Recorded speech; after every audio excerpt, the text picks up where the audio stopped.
10 આપણે ચૂકી જાય તો આપણે એટલા શું કરીએ? વર્ગનું કામ ખાવું, વર્ગને માર ખાવ, બેમાંથી એક કામ કરવાનું હોય. આપણે ઈ જ છીએ.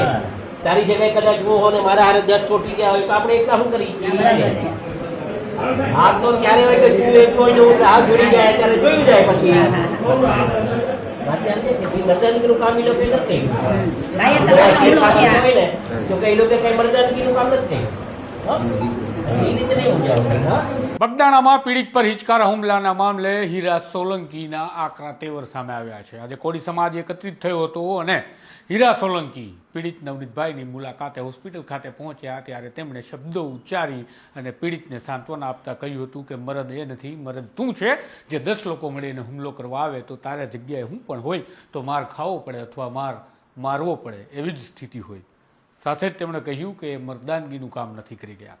આમ કોળી સમાજના હીરો હીરા સોલંકીએ ફરી એક વખત આકરા તેવર સાથે પોતાના સમાજની સાથે ઊભા રહેવાનું પસંદ કર્યું છે.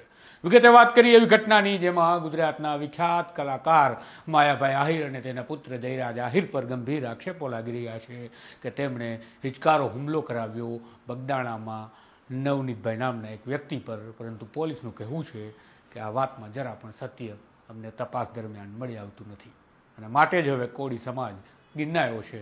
વિગતે વાત કરીએ આજે શું થયું તેના વિશે. નમસ્કાર, હું છું આપની સાથે તુષાર વસિયા. આપ જોઈ રહ્યા છો સોમાન.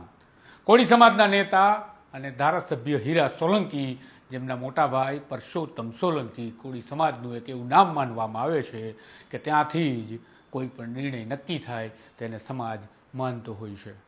પરંતુ હવે હીરા સોલંકી લાઇમલાઇટમાં દેખાઈ રહ્યા છે કારણ કે પરસોત્તમ સોલંકી ખૂબ જ નાદુરસ્ત તબિયતના